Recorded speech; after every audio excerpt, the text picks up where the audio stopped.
Hello everyone, it's Red Gadget here, and today I have another cool video for you. It's a bit of math in here. You could skip it, don't worry, and just go to the graph that I created. But I wanted to kind of do some math about topping, right? So there's actually a prequel to this video. It's from Rev. He actually kind of came up with this whole idea. He did it for War League.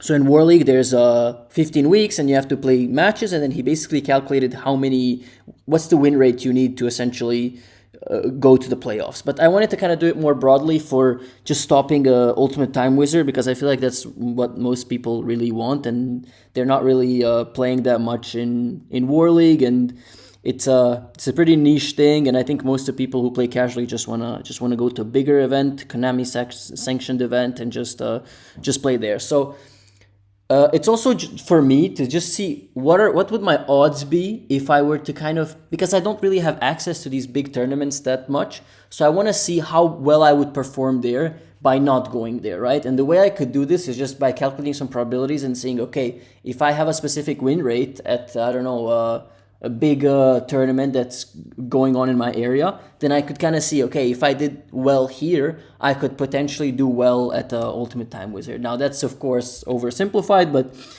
it's just to a bit of a put some motivation behind why I made the video. Now, yes, go watch Rev's video. It's amazing. He explains the math really well, but I will try to do it here as well. I will go through it very briefly.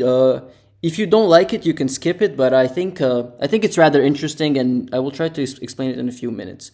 So yes, we can proceed with this. So we have basically two probabilities, right? We have a probability to win a game, and we have a probability to lose a game, right? So the probability to win the game, it's basically a P of G, right? So probability of winning a game, that will be your win rate of just a single game. You sit against an opponent.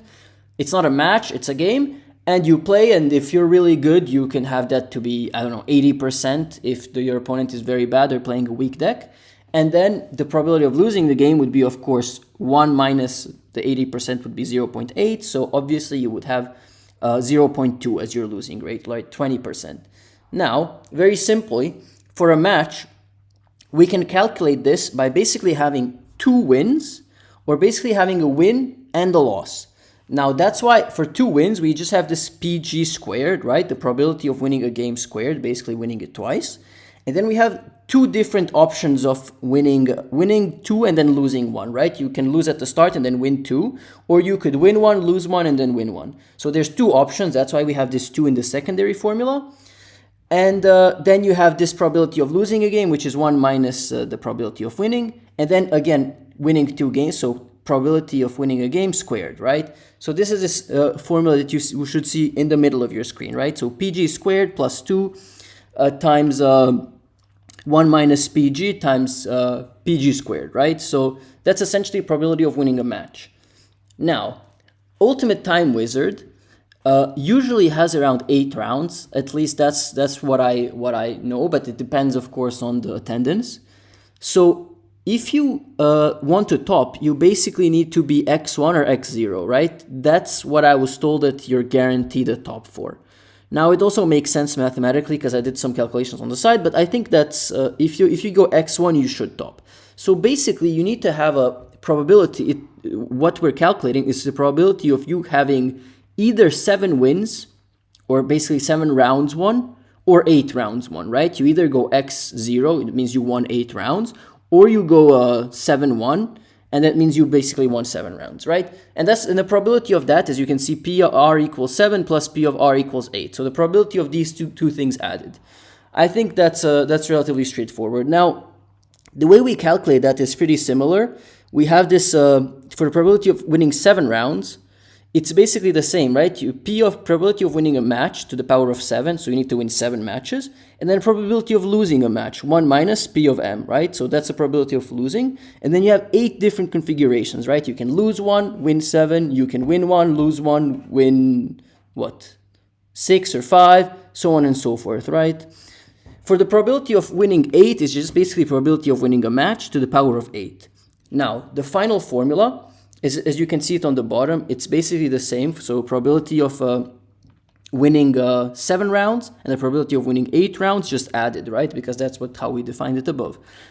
Now, as we can see, that the last equation basically depends on the probability of winning a match, but the probability of winning a match depends on the probability of winning a game, which is also obvious. It's very, very straightforward, right? You cannot be winning matches and topping if you have a bad win rate game-wise. So basically what you control is your win rate in terms of games, and that is basically allowing you to top. No, so the probability of topping is conditioned on the probability of winning a game. Now, that is what I wanted to basically show you in terms of math. I don't think it was that scary, but if you skip to the next part, that's all right. And so now, as you can see this explanation and this math in front of you, a very natural thing to do is just to basically plot on the x-axis the probabilities of winning a game, and then see how the probability of winning a match changes with that, right? And how the probability of topping changes with that. And that's exactly what I did in the next slide. So here you can see the probability of winning a singular game. It goes from 0 to 100. At 50%, you should be winning 50% of your matches. That's the blue line, right? You can see exactly 50%. If you're winning, if your probability of winning a game is 0%, probability of winning a match is 0%, your probability of topping is 0%. If your probability of winning a match is 100%, that means you can't lose. That means you can't lose a match. That means you can't lose a round. That means you have to top. However, in the middle is where it gets complicated. The blue line shows the probability of winning a match, and the red line shows the probability of going XO or X1 in 8 rounds, essentially topping. It's interesting to see at 50%, you have approximately 3.5% chance of topping Ultimate Time Wizard with 50% win rate. However, if you move that to 70%, which is what I could see on Format Library Ladder, I believe, there are some people who approximately have 69, 70%, and on Ladder, I think right now I have a 70 or 75% win rate. So I think it's pretty achievable if you have a lucky day and your bracket is okay.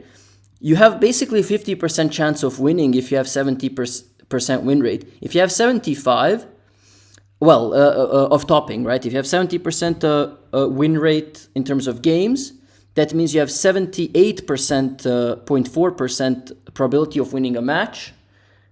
That basically lands you at approximately 45 or 50% of topping.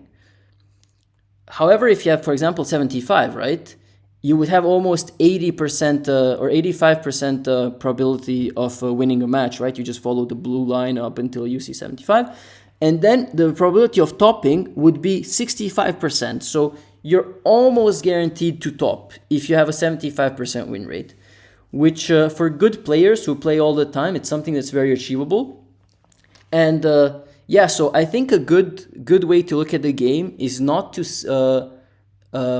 is to just calculate your games and see what your win rates are, right? If you go to locals, you just add the ones you won, you add the ones you lost, and then through time you basically accumulate this information. You see, okay, well, on this graph, in theory, right? Of course, this is all theory. This is not practice. You can just get sacked first round. They drop double JD on you and you lose instantly. But what I'm trying to say is, like, you can basically calculate your win rates, and then based on this graph, you could see, are you probably gonna top with 70% win rate? If you consistently, for example, get like 80% win rate, like you are really good, you should expect around, well, exactly 80% probability to top. If you play like that, if you play perfect like that. If you play at 55%, which is better than 50, but you lose like a lot of games and 55% is not great, you basically have 10% chance or a bit lower of topping. So I think it's just something interesting to think about and to kind of collect your games and follow your win rate. I think that's an important metric. I think that's basically the whole point of this video. But yeah, I just wanted to demonstrate this, and yeah, so if your win rate is low, you gotta bump those numbers up, because yeah, as you've seen in the graph, the more you can win in a particular game, the higher your chance of topping as well. But of course, just yeah, 100% win rate is not possible, but getting it up and calculating it and caring about it. I think it's an important asset to have. Now, yes, go see Rev's video on War League if you're interested. I will link it below in the description. And I hope you enjoyed this video, and I'll catch you guys in the next one. Peace.